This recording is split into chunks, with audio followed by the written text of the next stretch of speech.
In today's podcast of Data for All, data storytelling. Turning data into action.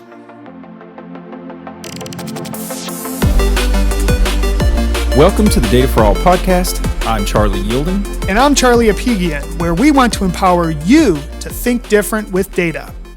And on today's podcast, we're discussing data storytelling. And data storytelling is really about taking data and turning it into action.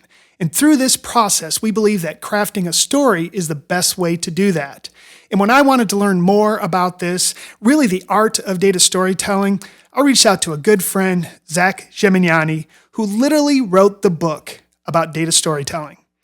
Welcome, Zach, and tell us a little bit about you and your data journey. Great to be here, Charlie. My data journey really started, if I were to go back to a time when I decided with my brother to leave our jobs and decided we were going to start a company.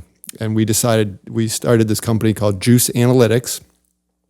We knew we wanted to do something with data, and we didn't quite know exactly what we were going to focus on. But we started the business anyway. We had a great name. We got started. And what we found early on was the piece that we really got passionate about was helping people communicate data. This is the problem that we saw, where companies are spending a lot of time gathering data, analyzing it in some cases, but they really struggled to communicate, present that, and change people's minds using that data. And that was the problem that we really latched onto early on in our journey. Yeah. And tell us when that was, because I think it's really important to create a timeline here, because data storytelling has only been the last couple of years, but when did you all come up with that idea? It was a while ago. So this was 2004 when we started the company. And at that time, data visualization was a new thing. Mm-hmm. And we were early to that. So we did a lot of blogging and sharing our thoughts and thinking about how do you present data, how do you visualize data more effectively. So I would consider that kind of the seed of where we have gone. We've evolved our thinking a lot over the years. I bet. And over time, I think we've arrived at a more expansive idea about what it takes in order to change people's minds, drive people to action with data. And the interesting thing for me is that this was 17 years ago when we started the company and started focusing on this problem. The time we called it the last mile of analytics, and it was a problem that we talked about. And that problem has not been solved. I don't know about your experiences, but all the companies that we talk to, they're very good at capturing data. They built big data warehouses and data lakes, and we keep hearing about new technologies about gathering data. But their ability to present that in ways that humans can understand and understand what it means for what they should do is still something that a lot of organizations are struggling with. Yeah. So you sent me the first chapter to your book yesterday, and you literally wrote the book on data fluency. We wrote a book called Data Fluency, exactly. And it really came out of a decade of talking about this challenge of how companies can use data to more effectively communicate and make decisions. Right. And so the problems that you laid out in 2014, just in that first chapter, are still present across all. From my experience as a CEO that works with enterprise level businesses on the stuff that we do, like every single enterprise is struggling with this, specifically with the last mile that you're talking about. And then in my industry is also a step back from that, because they've still got tons of legacy systems with data that they can't migrate over or use to like build up in one big repository or whatever you want to call it.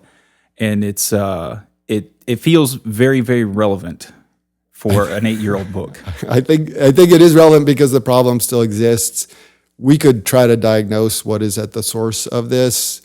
To me, it's a common thing that we see in a lot of technology areas where people feel like the tools and technology that they bring to a problem is going to solve that problem. So if we just have more powerful AI and machine learning and data science and ways to manipulate data, we could get more value out of it. And to me, that forgets the most important part, which are the humans, the people who need to ultimately be the decision makers. And that's, in a lot of ways, that's a theme for us at Juice is how to be people first and humanistic in the way that we think about using data. That makes sense. Yeah, and that mindset is what you're trying to change because, again, in the data space, more insights equals good.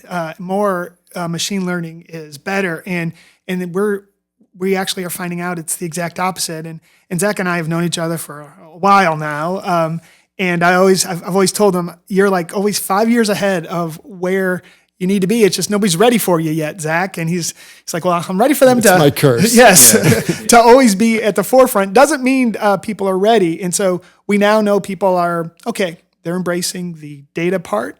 They're collecting the data. They're creating way too many dashboards and insights, but are they really crafting a story? But so before we get into that, I do have a question that goes to, being out on the forefront and seeing things ahead of time and whatnot. So where did the decision to work with data come from? Like, how did you see value in that in the aughts? Because I intentionally didn't look up when you created the business, but being that it's analytics, I was assuming like 2012 or later. But We're early there too. But in 2004, like, where in the world did that come from? Yeah, I guess it was an interest for my brother Chris and I. He came from a stats background. We both got economics degrees. And before we started the company, I was working in a reporting and analytics group at AOL, if you remember AOL. Wow. My mom still has her email address from. Got a couple of CDs I got in the mail, put away That's somewhere. right. Good coasters these days. We were helping decide who to send those CDs to, I think. But we were, for Chris and I, we were interested in data. We felt like that was, I don't know if there was a conscious decision at all. It was a passion for us in an area that we had some expertise. I think the interesting thing for us was to recognize that it's the communication part of data that really was the piece that we were passionate about. And a lot of people go in a different direction. They really enjoy working with the data and exploring it and finding insights in it. We're just focused on this other part of how that connects to people. Yeah, and we'll get into that more too, because I find that the harder your skill sets, the harder it is for you to communicate what it is you're actually doing. Oh, that is the truth. Absolutely. So we brought you here specifically for data storytelling today. That is our topic today. And when we say that, everybody gets excited. They say, yes, I want to know more about data storytelling. And then if you ask them behind the scenes, would they actually know what that means? So Zach, what is data storytelling? Well, it's an emerging concept. And I think as a result, lots of people are going to have different definitions of what it means to them. So all I can give you is my perspective on that. Well, you are here, and so. And that's what you're going to get. The data storytelling to me is taking the methodologies and skills that people use in traditional storytelling methods.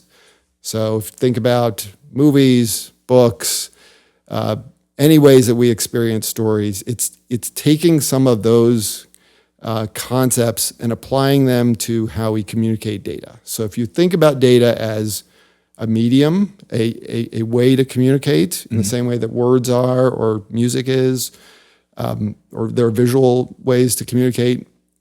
If you think of data in that mode, what you're trying to bring in is concepts of narrative, concepts of a logical flow, plot, characters. So when you bring in those concepts, and those are things that are well understood by audiences. Yep. So you're trying to reach people and reach them in a way that's going to engage them and have an emotional connection to them. We're trying to bring those concepts into how we communicate with data. So to me, it goes beyond a visualization. A visualization is certainly an important part of how we communicate data. It's kind of one of the building blocks of data storytelling, but it's trying to bring together those concepts. And when we think about story, really the starting point for that is an audience. You're trying to reach an audience with a story to change their perspective on the world. That's what almost every story is about. And that's what we're trying to bring to how people communicate data. Yeah, and that's, in the past, we always think about data visualization and data visualization. So we create data, or we take data, we create an insight, and we feel like that's the end. And what you're actually saying is we have data, we have visualizations, and we're infusing the narrative in that to go along with the story, which allows it to tie back to an audience. And so everything that we're doing is, the whole reason for this podcast is we want to take data and make it actionable. To make it actionable, you have to figure out ways to compel people to action. And there's nothing better than a story to compel somebody to move in a certain direction. And that's why we feel that data storytelling is such an important aspect. This is why I've enjoyed working with Charlie so much, is we share these ideas, these understandings I feel like are inherent in how we think about getting value from data. And for us, one of the things we discussed as we worked together was it all starts with the audience in mind and what is important to that audience and what they're trying to achieve. So that is whenever we think about a data problem or analyzing some data, it really needs to start in that place. Because if you don't understand your audience, you're really not going to be able to reach them no matter how you present that data or what you find. Sure. Yeah. That's one of the 101s for when you learn to talk to executives. So there's a lot of things that executives typically don't care about. And so knowing who you're talking to is very important. And it's something that people forget, I think. And that's it makes a lot of sense when we talk about it. And when you think about executive, you say, well, what's important to them? What are their priorities today that you can try to reach with the analysis that you're doing? Yeah, and let's not let's be 100% transparent here. Zach and I, for the last year, have actually, because we are these kindred spirits about changing people's mindset and doing it through story, we decided we need to put this into some type of process or framework. And so for the past year, we have really been working on what we call the data story creative process. And today, we're not going to go through and do the boring Charlie lecture that you would have at a university that you'd see me doing. But instead, we are going to go through that process. And why don't we do it through story, right? Let's take an example. Let's dissect it down and see if we get to the real components. And just to give you a little bit of insight into what we went through is we really see that there's 3 different levels. And in those levels, we see a planning stage, an analysis stage, and then the story. And what we find a lot, and Zach, I know we talk about this a lot, is we look at this as a mountain. People like to climb up the mountain to analysis and get insights, and then they stop. And they think, because I've created an insight, because I have created a dashboard or a model, I'm done. Now you figure out what I'm trying to convey. And we believe, no, you got to actually come down the mountain. So if you go up the mountain, you got to come back down at some point. And at the bottom is where the story needs to relate back to the audience and compel them to the actual action or solution that you wanted to achieve. And so we've worked on all the finer points of that so that when you start any problem, can you turn it into a story to compel somebody to an action? What I like about our framework is that we're giving people a roadmap and really a reminder. So, I said people forget about their audience, and all it takes is to remind them of the things that they should be thinking about in the process of exploring data, analyzing it, and ultimately telling a story. So our framework is really, it's a set of guideposts and reminders and steps that you want to be thinking about. Some of them are going to take a lot of time. Some could be very quick. Depends on the project. But giving people that kind of guided way that if they do this process, it's going to be a lot more impactful.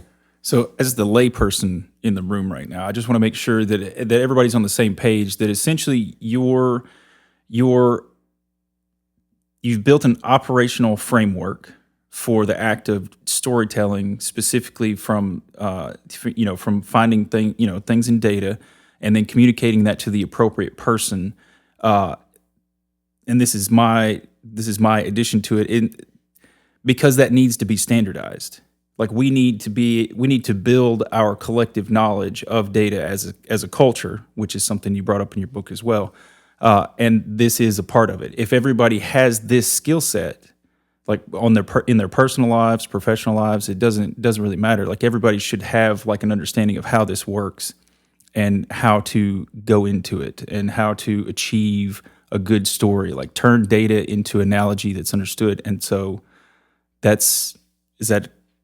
Yeah, exactly. And, Zach, when we talk about this, we normally find that people go right to analysis first and they don't actually plan. And you mentioned what's important in the beginning.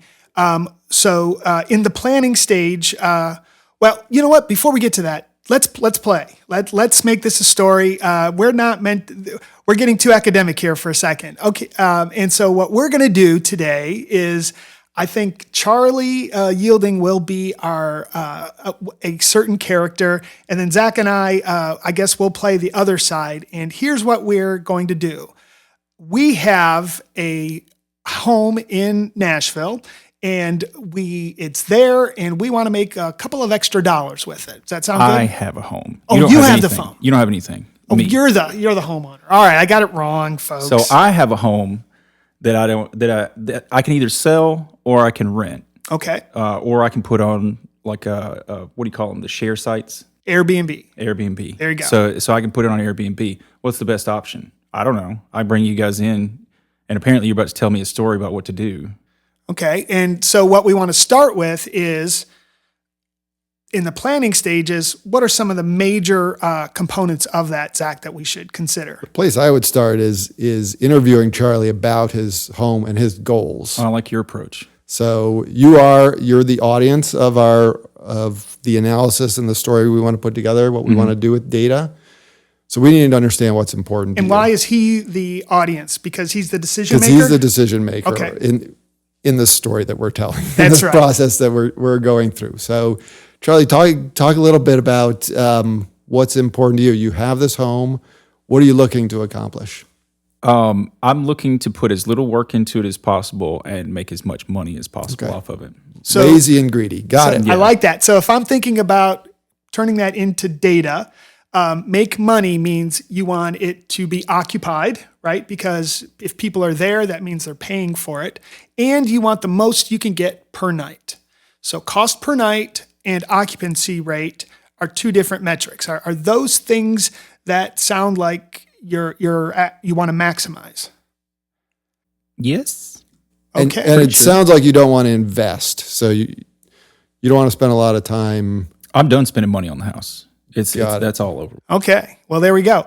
Let me ask you this. Can you, by yourself, just by making the decision, get more people to rent it? Just because you snap your fingers, all of a sudden, more people are going to sign up. Is that something that can happen? I feel like I'm being tricked here. You're being tricked, yes. No, I can't. Okay. So the point is, there's a lot of times where the metric that you care about there's not a direct link to changing it. Mm-hmm. You have to do other things. So there's features or other things that you can manipulate or change in order to get more money per night. So as like you just said something that I don't understand. You call data a feature? Yes. What is that? So when the great thing about the data world these days is everybody has 15 different terms for everything. If I say metric, it's usually what I'm trying to achieve. And features to me are things that lead to that metric. So I look at a feature as something that usually it's something I can manipulate. Like I can add a coffee, a Keurig coffee maker to my Airbnb. The rental price or something. Yeah, but I can change the rental price, but that doesn't mean people are going to actually say yes to it. And so you have to do other things to make that happen. And those features become the most important part. So yes, you could put $1,000 a night because that's what you want, but that doesn't mean anybody's going to do that.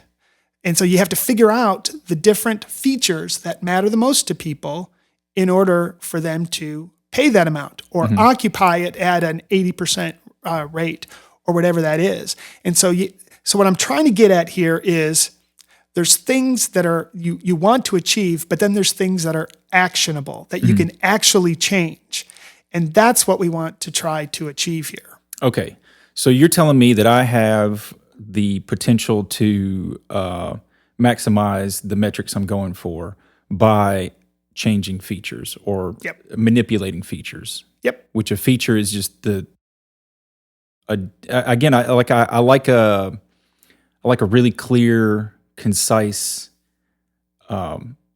understanding of features. So feature is just a data point that I can manipulate before it becomes a data point or becomes the metric. Features can be anything about the house that either is the characteristic of the house or things you put in the house. And we'll call those amenities, right? Okay. So Wi-Fi is an amenity. It's not technically part of the house, but I've added that to give you a better experience as a renter. Okay. You also have things that the host can do. So we're gonna break it down into 3 types of features: the characteristics, the amenities, and then the customer service. In other words, I'm good at communicating with you. I do everything possible to make sure that it's very accurate on Airbnb. All of those things are things that I can manipulate. Those don't even cost money, right? So it sounds like we're getting into some things that you might be interested in doing. So how are we doing so far of setting up the story? Zach, help us out. No, I think this is, so I want to ground ourselves before we get into, I can tell, Charlie, you're ready to get into the analysis phase. I shouldn't, right? But everybody is eager to dive into the data, and I know you've done some looking at this kind of data. So there are interesting things, but just to ground ourselves. So Charlie's got a house. He wants to make money off it. Doesn't want to invest, doesn't want to spend a lot of time or money to enhance it. Absolutely and not. to make more money. We're talking. This is all in the context of you're going to Airbnb this house. So we understand your motivations, and we know some of the things that are actionable to you. And that's something that I think a lot of data analysts and data scientists they skip over this idea that when you analyze data, whatever comes out of that has to be something that the audience can do something about, that it's a lever available to them. There's almost nothing more frustrating than an analysis that seems to be insightful and valuable, but the person who gets it is like, I cannot change that. That's not in my, it's not a lever I can pull. It's not a change I can make. And if you let the data drive you too much, those can be some of the places where you end up. And that's, to go back to the term you used earlier, that's like a last mile thing. That is as we go along, I think understanding how we can communicate to you as the homeowner and person interested in making more money off of it. How can we communicate to you what actions you can take so that you're going to achieve your goals? That's where we're trying to get to. But first, Charlie needs to do some analysis on the data, I think. Well, yeah. So when we say planning, we really get into what is the dilemma you're looking at. And I think you just set that up perfectly, Zach. What are your goals? What is your objectives? Who's the real audience? And let's not forget about the most important thing, the data. The data, of course. I thought you were going to say money. No. I mean, it was definitely money. Money's the most important thing. It's the data that you get to analyze, of course. Well, as the person who owns the home, I disagree. Well, I'm not owning the home, therefore I can care more about the data. So what Zach and I decide to do to help our good friend Charlie is we went and found historical data about Nashville, of all Airbnb rentals. And we're going to look at that to help give you a better idea of what matters most. And, well, let me just ask you this. When it comes to the characteristics of the home, tell me some things that would be important to a renter. You mean just guess? Just guess, 100%. Well, so from my perspective, I like it when you mentioned the Keurig earlier. Like, if you've got a Keurig, you better have the cups, because I didn't bring any. I don't have a Keurig. If you've got salt and pepper, love that. Just like not regular condiments. Like if you've got ketchup or mustard and they're open in your refrigerator. How about the location? That's important as a renter. Oh, I It mean, can I be. guess that is the very first criteria that I didn't even think about that. Well, when I get on, the first thing I'm looking at is where I want to be located. So, do you already own this home? Is this your home? It is. Okay. Are you looking to pick this home up and move it to a new location? I'm not. So here's where I go back to, Zach, what you said before, which is actionable, right? So you have to think about what are the things that matter most to you or that you can change that is literally actionable. And one, we all know that when it comes to homes and real estate, location is everything. But if you already own the home, it's kind of off the plate at that point. Yep. Are you going to add a bedroom? No, remember, I'm not spending money. You're not spending money. So Yeah. bedrooms out of the case. We're not adding a bathroom. We're not adding to the house. So all of those, we could give you that as our recommendation. We could come back and say, move the house 1 mile, and we want you to add 2 bedrooms and 3 bathrooms, and that's how you're going to get more money. That's not helpful, is it?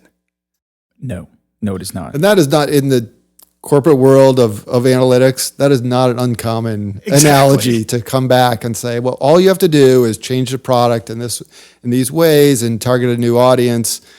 Understanding the constraints in which people exist is really important up front, so you don't spend a whole lot of time down some cul-de-sac where you're really not going to make the change that you want to make. 100%. Like if your recommendation is to overhaul an entire system on a in an The enterprise CEO does level not customer- want to hear that. No, not at all. But if they said add a Keurig and your points will go up or your ratings, that's Absolutely. That's something you can do. And then we need to, as your consultants, Zach and I, really need to give you the right metric because we can't just go with the fact that we want to get you more per night. That's supply and demand. Occupancy rate, supply and demand. What we can help you achieve is a higher rating. And if we give you a higher rating, usually those lead to higher costs per night, as well as a higher occupancy rate. So the overall rating of between 1 and 5 stars is more actionable because that's dependent on you more than it is anything else. And this is something that you derive from your analytics? Well, of course. So here's what we did, folks. Behind the scenes, there is a wonderful website called InsideAirbnb.com, and you can scrape any city out there. If you want to do Buenos Aires, that's on there. We, of course, stuck to what we know, which is Nashville. And we downloaded about a year and a half of data, and it gives you all of the hosts. Of course, they're anonymized. The listings, as well as the rentals and how many nights that they were rented out. And all of the characteristics of the home. Remember, characteristics means what is the house itself, bedrooms, bathrooms, things like that. And then the amenities, and that goes to anything that you've added to the home. And then it also gives you the actual cost per night, the occupancy rates, as well as the rating that the host has per listing, and also different things about the host. For example, do you communicate within 24 hours? Are you a super host? So we have host characteristics, we have house characteristics, and then we have amenities. Does that make sense? We have like these 3 Yes. different areas. Okay. So Zach, our mission now is, do we feel we have enough in the planning stages to move into analysis? I think we understand where we're headed. Okay. Yeah, and so now you wave your data wand over the data, and it all tells you magic. everything, right? All magic. And when we say analysis, we break it into 3 different steps. The first is play. I mean, might as well make it fun. And you know, when we talk about this, how do you start playing with data? I don't know. Just start playing. You just say, hey, data, how are you today? And you start, having a conversation, right? And then that goes right into the insights that you create. And usually we look at that as a comprehensive look at the data. And you almost don't discriminate. Just what does it tell you? Look at summaries, look at visualizations. And then once we have insights, we're done, right, Zach?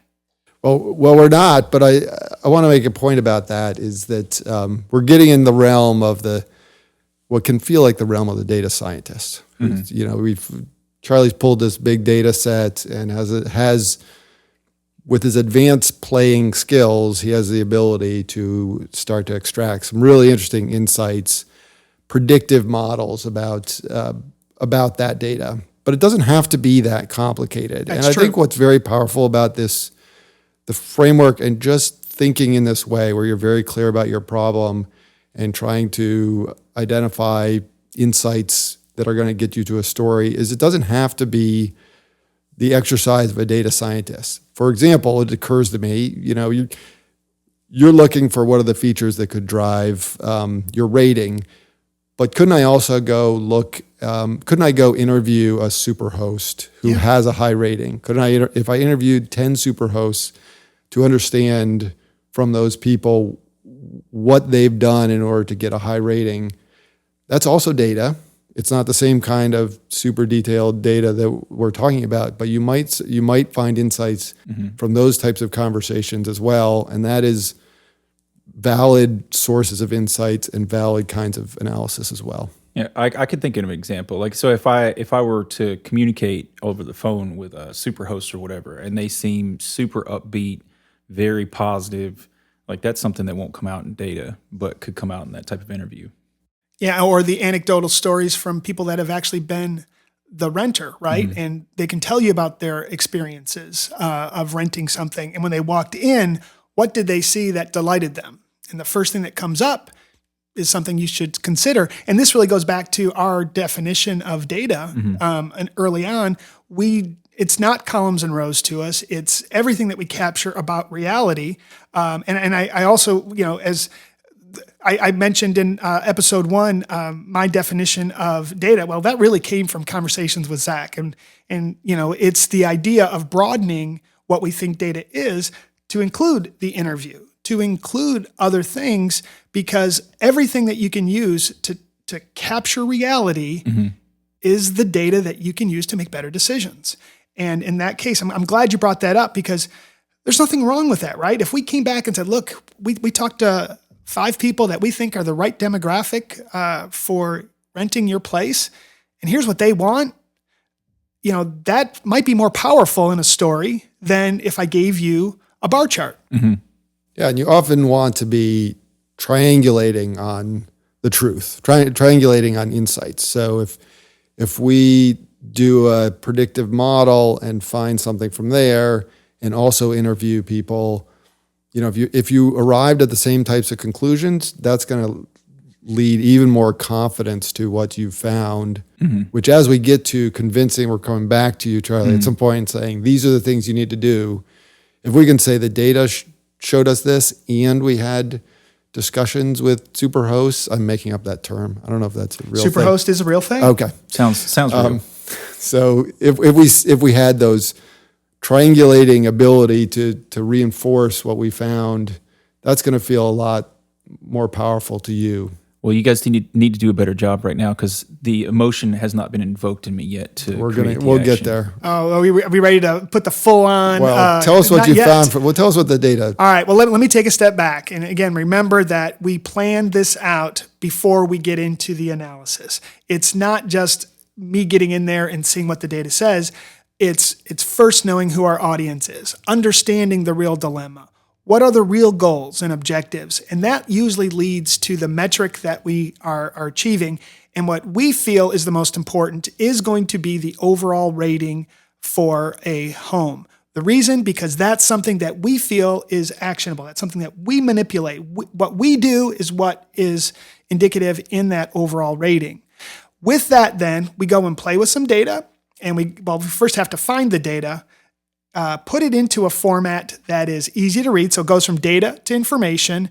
And now we want to change that information into some type of knowledge that allows us to make better, actionable decisions, again, leading to that wisdom component that we've talked about earlier on a different podcast. And so to get there, there's different ways to do it. You can just look at the data and literally look at numbers. You can take the mean, median, and mode. There's nothing wrong with an average. You can do some visualizations. What will I do? Well, I'm going to go the data science route because that's what I know how to do. I'm going to create a nice little predictive model looking for specific features. And at this point is where I expect to lose people, right? But what I'm trying to find out is look at all the different amenities. Look at everything that you possibly can have. What are the top ones? And that's usually the stuff that I like to do in data science techniques is it's not about making a prediction. It's about knowing what is the most important thing in that prediction. And so characteristics, I'm going to keep those out, right? Because you told us, Charlie, I'm not adding a bedroom. So I don't need bedroom as my number one predictor.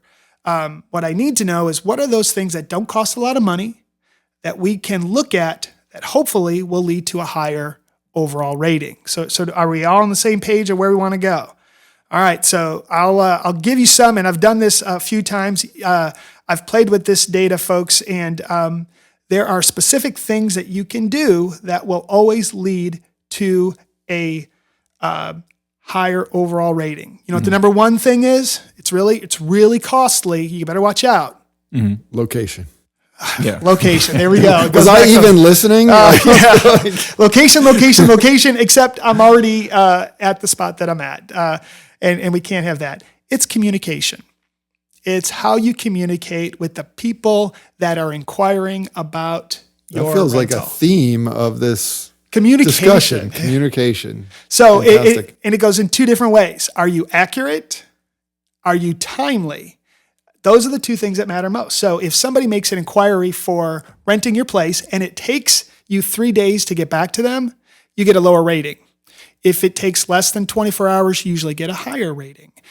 If your ad on Airbnb is very accurate and when they walk in, it looks like the pictures and it said there was 3 bedrooms, there is 3 bedrooms, and it said it had a coffee maker, then that becomes incredibly important. So how much money have I spent of yours right now, Charlie? 0, but my time is money though. So Very true. Fair. And sending an email is enough to get you a higher rating, which gets you more money. So you gotta weigh one versus the other there. fine, I will communicate. Well, we're looking to make Charlie a better man today. What do you think? Fantastic. Now, what are the amenities that you can put in your home or you have to have for it to be rented out? So an amenity is anything that is an add-on. And again, it could go as simple as shampoos in the bathroom. It can be a stocked fridge of condiments or water, anything like that. So what would you think are some of the most important things that you have to have? A spatula. A spatula. You know what? That's not a terrible thing. You better have a spatula, or you have to have pans, probably. I have been places that don't have spatulas before, and it's very annoying. Well, I could see that one. Zach, what do you think Charlie should really think about here before I give you my top? I'll give you 3. I like the stock fridge, to be honest. The What needs to beer's be- already in the refrigerator is the experience I had that I was delighted by at one place. What kind of Airbnbs are you going to? The ones with stocked beer, apparently. Well, wait. What is the target market here? Are we talking bachelorette parties or are we talking families? Well, we live in Nashville, so it's 100% bachelorette parties. Oh, I know. Isn't that terrible? So it sounds like the stocked fridge from a beverage perspective is the right approach. Yeah. Oh no. That's the best thing I've ever heard, and so I will intentionally look for that in the future because I It's a didn't know. small investment for the impact that you could have. No, we would I'm argue. pumped about that one. Yeah. Yeah, and I've told Zach and Charlie this before, but I had a Airbnb a year ago and sold it and loved having it, and it was fine. It was a good experience, and it's interesting what happened. So I had like 4 ketchups in there because people bring ketchup every time they come, they leave it, and I'm like, what am I going to do with this ketchup? And all of a sudden you have all this extra stuff in your fridge. So I had an oddly stocked fridge, a couple of random beers, some waters, 1 Sprite, A whole bunch of ketchups, that gets suspicious for me. Like if there was Real 1 quick. ketchup, I would use it. But if there are 6 of them, I would use Which none one do of you them. choose, right? Well, Absolutely. No, none of them. None of them. No, So we've got that's not the stocked fridge. We've got spatula. I'll tell you what Nashville. Now remember, this is Nashville. This isn't I don't have it for the United States. I don't have it for just one small rural community. This is data specifically for Nashville. So are you ready for the top 3? Give it to us. This improves your rating. All right. Number 1 is a required thing. We all will agree on this one. Good Wi-Fi. Okay. Makes sense? Is there any Airbnb that you would want to go to? Even if you want to unplug, is there any situation where you don't want Wi-Fi? Not in Nashville. That was assumed for me. Well, it's an amenity though, because it's an add-on. So you better select Wi-Fi if you're going to rent this thing out. And that's a must. Okay. Number 2, wine glasses. That makes sense. So tell me why that makes sense. What else am I going to put my wine in? Well, that means you have wine. So, but how does wine glasses equal higher rating? So technically, I'm not the data storyteller here, but I'm going to give it a shot and say that, like, if people are drinking out of the wine glasses, they're probably having a better time at your house than they would have otherwise, and that's just because they like drinking. All right, Zach, what do you think here?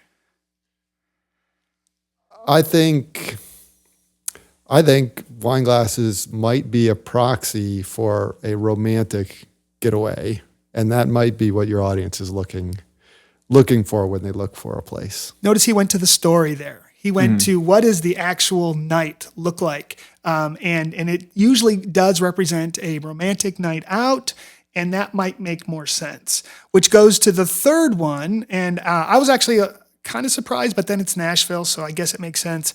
It was hot tub. Hot tub actually came up third. I wanted to not include it. Do you have a hot tub in this place? I do not. No. That would be an investment. And that is an investment, and you're right there. But it is one of the top 3. So if I was to say anything, got to have good Wi-Fi. Already got it? I got a mesh network. It's totally good. Awesome. Do you make it obvious that there's wine glasses? Yep. Okay, so we're halfway Well, there. that's an interesting one. So the measure is you're checking off a wine glass, but if you don't think of it in the context, so this is where you have to bring actual human thought into your data analysis. It's not about the wine glasses necessarily. It's about maybe the description, how you position it, the photos. If we believe that that's actually just a proxy for another value. So there wasn't a value in your data, Charlie, I would guess, that says how romantic on a scale of 1 to 10 the location is. But we're inferring something there. And sometimes you have to bring this is about in analysis. Sometimes you got to bring your brain to the show, but the computers can do a lot of work, but thinking about that broader context can really make a difference. Well, as a host, so you bring that up, and then I start thinking about, okay, so realistically, it's not going to be a romantic couple. It's going to be the bachelorette party. But if they're hanging around the house before they go out on the town or whatnot, and they pour themselves, glasses of wine, they're getting, you're providing a setting that is very encompassing to their needs at the time, to your point. And so I'm just imagining like the group of ladies like clinking glasses and getting their first sip to get that whole bachelorette party going. Now you're thinking like a product owner. You've got a product in your space, and you're thinking about your customer and who you're trying to serve and what they need. And it's informed by this. Now you can be confident in the decisions you're making about that because of this analysis that we've put together. Yeah, because when we started this, I was just a dude who owned a house. But now I've got a target audience. Now you're a house product owner. That's right. And do you really want to be catering to the bachelorette party? Well, if you want to maximize the amount you get per night and occupancy rate, then yes, that matters. And of course, having the highest rating will get the most eyes on that. And so what we've done up to this point now is we've gone through planning. We did that. And then Zach was nice enough to give me the data to play with it a little bit. We looked for insights, and then we extracted out the couple of nuggets. And what we've determined is communication, as well as just a few amenities, can really change the overall rating, which then leads to a higher cost per night and higher occupancy rate. And so that's where we are right now. And now we really need to craft that story to get those eyeballs on our rental. And so what is some of the keys to that story that we can tell? Well, I think you've touched on the first part of it, which is we can gather a lot of insights. And in some ways, once you get into data, there's a lot of things you'll find in that data. But once we start to think about communicating that is when we need to start to edit ourselves. So data storytelling it's like writing in the sense you can have a lot of ideas, but when it comes time to start to share those, you want to start to narrow down to the ideas that you believe in. So the starting point as you come out of that analysis phase is to determine the data nuggets that are most, which is what you said, the data nuggets that are most impactful. So talking to you about a hot tub is not going to be useful in our data story because Absolutely we know not. you're not going to do that investment. Talking to you about communication and how you do that and checking the wine glasses and positioning of the place, those are the things that we want to get into our story. So one of the tricks that we incorporate into our data storytelling is the idea that you want to have a structure. You're trying to, when we communicate this, and really there's a lot of ways we could share our insights back to you, but we want to build on a traditional storytelling structure that is used in almost every form of storytelling. Are you guys familiar with the 3-act play structure? No. Maybe it's been a while. And I'm a data guy, so I have no idea what you're talking about. So if you look at Shakespearean plays or any play, there's this well accepted structure of how it flows, and it's very familiar to us. And this is why at the beginning when I was talking about using the tools of storytelling and applying it to sharing data, we're building on people's deeply understood ways of how they like to absorb information. So stories start with, in the first act, you're setting up a problem. There's a conflict. And we've discussed your conflict or your challenge. So we want to communicate that back to you. And we can do this very briefly in this scenario, but maybe if you're presenting to an executive team, it would be more in depth. But understanding what is the problem we're trying to solve, the dilemma, repeating that back to you so we're all clear of what we're trying to solve. That's act one of play structure. The second act is about transformation, really. It's the evolution of our character to learn and grow and change so that they can resolve that problem. So this is sometimes it's called the messy middle, the kind of the heart of the story. Yeah. This is where we would, we might explain some of what we did, but it's not about what we did. It's about what we found and the insights that we found. So we would narrow down those insights and we'd want to communicate those as clearly and concisely as we could. That's the second act. And the third act is where things get resolved. So you had a problem, you learned something and changed, and then you're able to resolve it. And for us in data storytelling, it is about action. What is the action you should take? What is the next step you should take based on the insights that you've found? So that's the structure that we think about. Now, in this scenario, it doesn't have to be as elaborate. We're not going to go back to you with a PowerPoint deck. Right. You'd probably appreciate that we wouldn't. No, very much so. And But setting up the context for that, I see where Act 1, 2, and 3 really falls in line with this, because in the beginning, his situation is, does he want to rent it out or not, right? And if he does, he wants to make sure he's maximizing it out, but he's not going to spend any additional money. Is that part of Act 1? That would be the context. That's the context. That's the setting it up. So you've got this place, and we've done a bunch of analysis, and you want to make money off it, and you don't want to spend money. So we might it's almost repeating back to you The dilemma. Sure. In its simplest form. But you're doing that so you can then connect the new pieces to something that I understand. That's right. Yeah. Right. Exactly. And so at some point when we were talking, I heard a switch for you where you're like, I'm going to rent this out. It sounds like I can do it. And that that's falling into Act 2. What would be some of the context there for Act 2 Well, for this example? It's how you communicate that Act 2 is going to depend on the audience and the situation. So in this case, Charlie, you have one house, you're trying to make a decision. We've found a collection of data nuggets that are the pieces that are going to help inform what you should do. And communicating that, we're not going to show the results of the data model that you created. Oh, come on. The code looks so cool on a PowerPoint. I'm sure it does. He's not interested. It can only cause trouble if you do that. So our Act 2 might be very, very simple. Just these are the features that we found. We did this analysis. Maybe we interviewed some people. These are the features that we found that have the greatest impact to achieve the goals that you've set. Now, if you were talking to a management company that had 100 properties that they were managing and making decisions about, the way you would present that's where data visualization could come in, because there's a lot more sophistication and complexity that you might want to communicate to them about. For certain locations, we're going to make certain decisions and how we might approach things. But again, it all comes back to what is going to communicate to you, Charlie,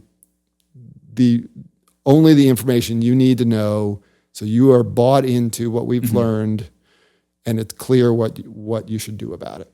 So one of the things that immediately comes to mind when you get into that Act 2 is trust. So you're talking about these data nuggets and all this other kind of stuff, but if I don't trust you, it feels like visualization could be a good way to just be like, no, we actually did the work, and we're going to blow through this. Great point. Yep. I think that's exactly. You need, for someone to take action and change their behavior, it takes a lot. Like, we're all just creatures of habit. Sure. And they need to trust you, believe the analysis that you've done, believe that it's in your best interest to follow through on these things, and understand that you're not taking some big risk on that stuff. So there are a bunch of boxes you need to check as a data storyteller to recognize that it's just because you have a great insight doesn't mean someone's going to do something about that. And in that case, a lot of times, to go back to trust, if we do analysis and we could have 50 PowerPoint slides. Are we really going to show you 50 PowerPoint slides? I hope not. Well, if we do, we are going to lose you at some point, and you're not going to know anything that we actually covered. But there might be 5 that really matter. And the other 45 is the appendix. And so I always say, have a big appendix, but a nice and concise story. And so when we give that to you, if you were to come to us and say, wait a minute, what about this? And if we did that analysis, we should have it ready for you. And so the idea of a story being dynamic a lot of times is really important. So say that early on, before we established the trust relationship, I was convinced that just charging more was the best way to maximize, like my income. And how would you approach that? And I always go back to, what can you actually change that will lead to a higher amount? And so it's not actually the indirect relationship, it's the direct thing that you can change. So I can change amenities inside the home. The fact is, there's another person involved when you change the rate. Somebody has to actually say yes to it. Okay. It's not just you. Like, me putting something in there is something that I can do, but there's something that you can directly change, and then something you can indirectly change through something else. This is an indirect. The amount of money you get for something is not something that you can directly manipulate. It's got to be based on other things. So what you really need to know from Zach and I is, what would be the right rental rate? Can it be something that goes up on the weekends and lower on Monday through Thursday? Do I get more in the summer versus the winter? And those are things that we could look at by just looking at what other ones have done over time.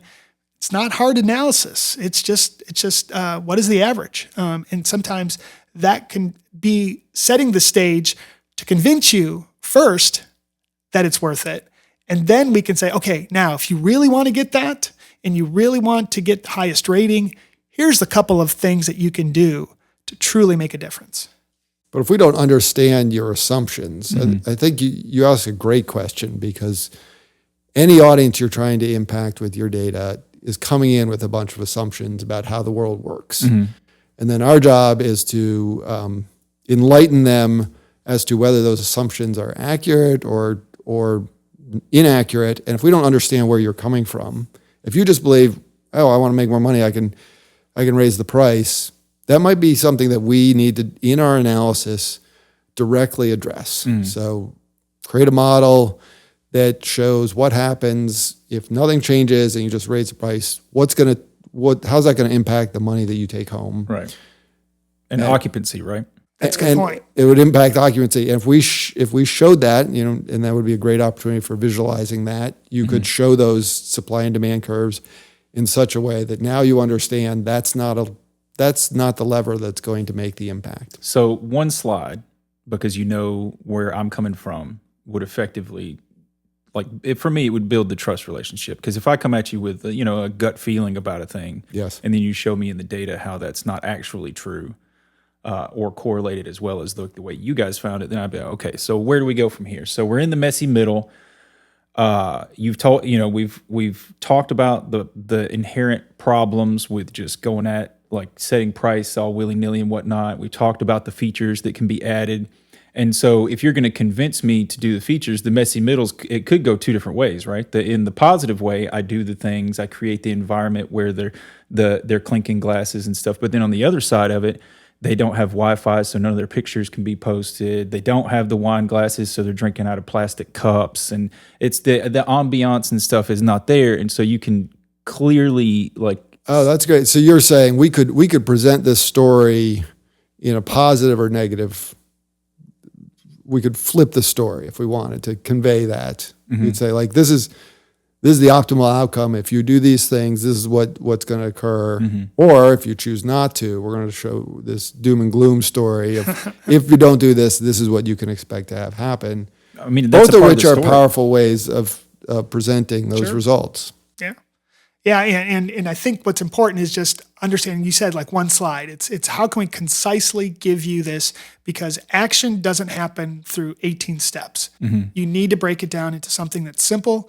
For us to tell you the coefficients for significant difference and relationships, we're going to lose you, right? I don't care. Yeah, what you do care about is, I want to get the most money for this if I'm going to do this, because it's going to be a hassle. It's going to take some of my time.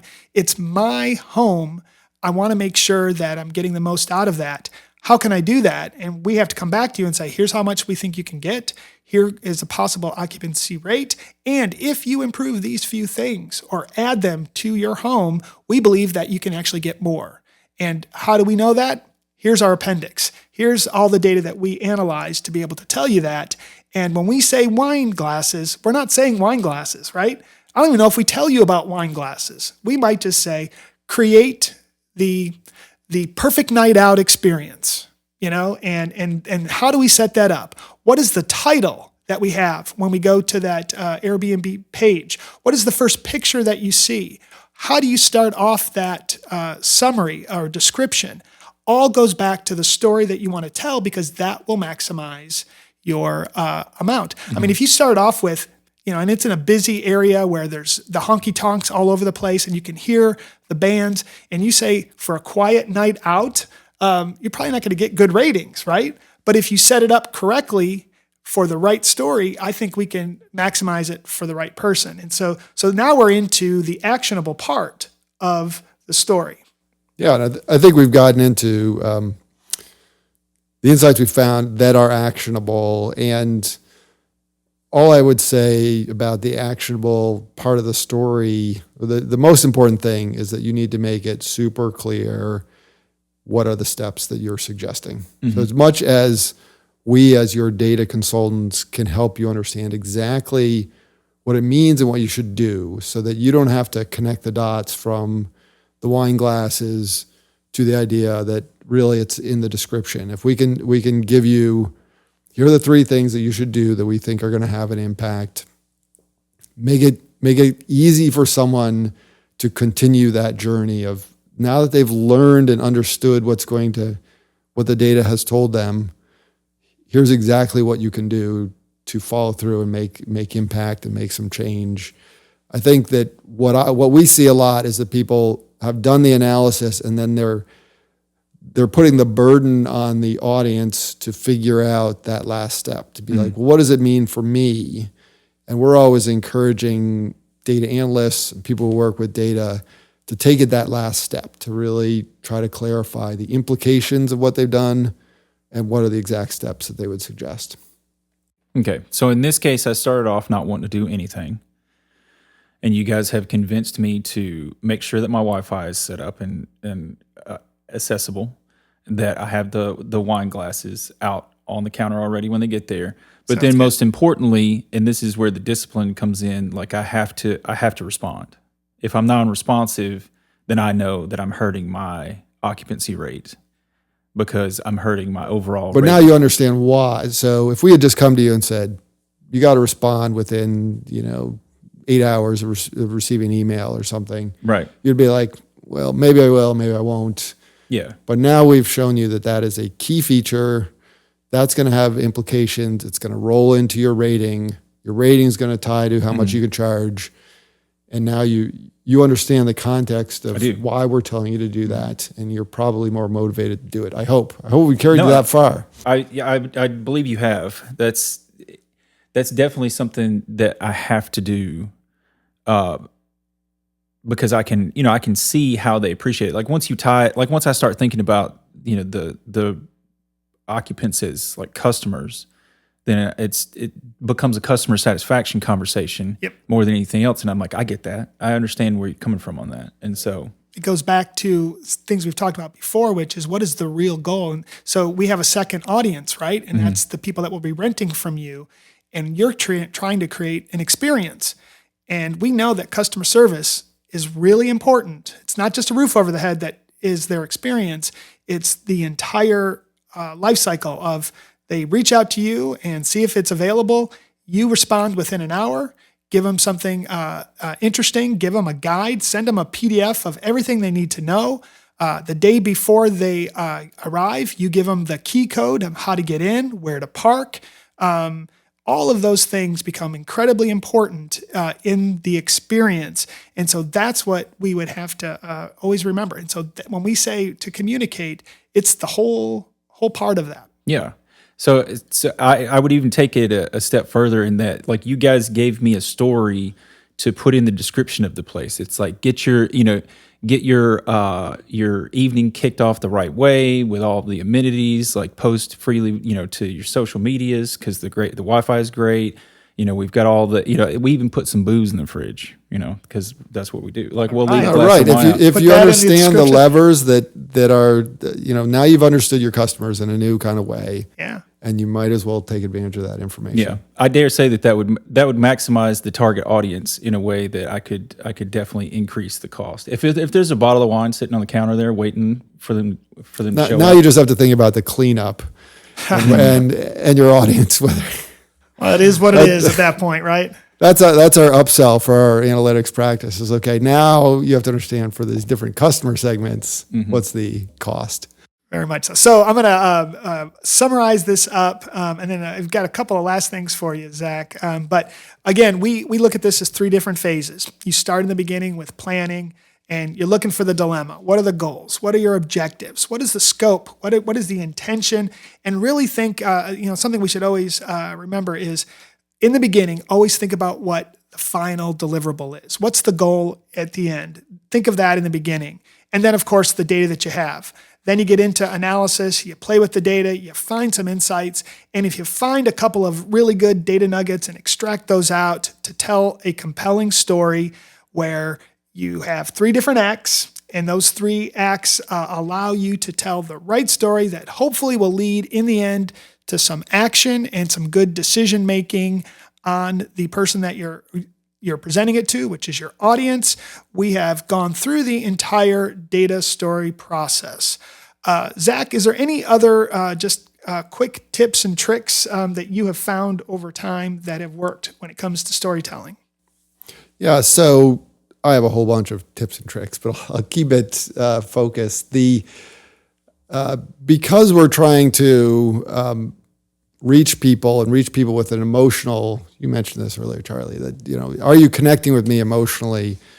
One of the tips that I'm always suggesting to people is that I explain that the data is this abstraction. We talked about it. Like, it's an abstract reflection of reality. And when we analyze data or we create a dashboard or something, we're often rolling up that data into numbers, and you're getting further away from what's really going on. So you sort of lose track of what do these numbers represent. So the thing I'm often suggesting is that people bring into the way they present data specific examples that help you connect to that reality again. So we can show you the numbers. Let's say we're showing you the numbers about your house and what you could charge, et cetera.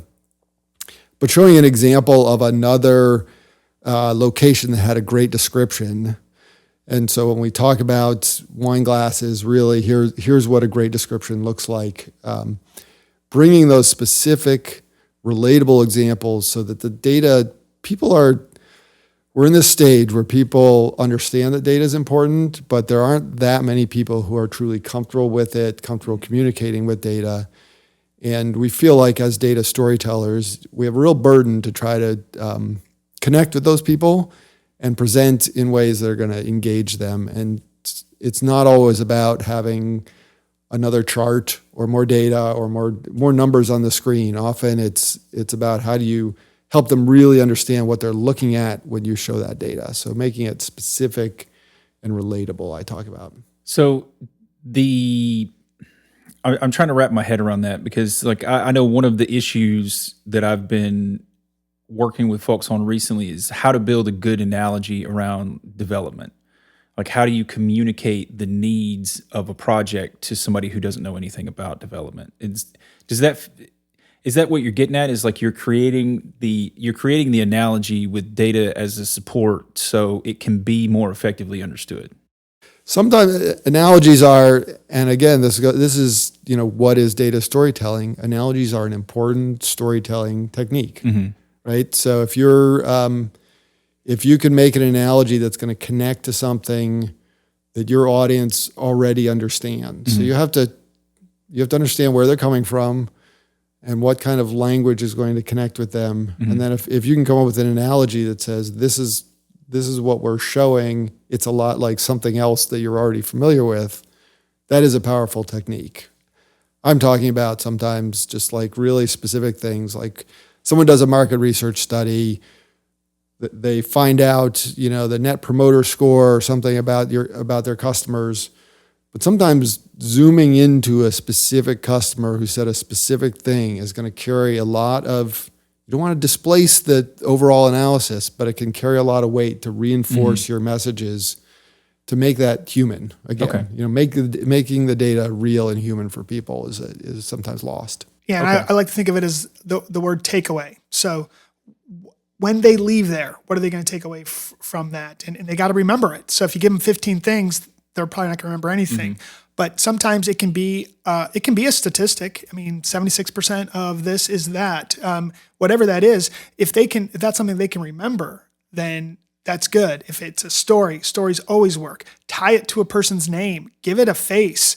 That always is something that leads to a good takeaway. It adds to the emotional part, makes it relatable, and always leads to some type of impact. And I know if we look at this, you got to go more than the data.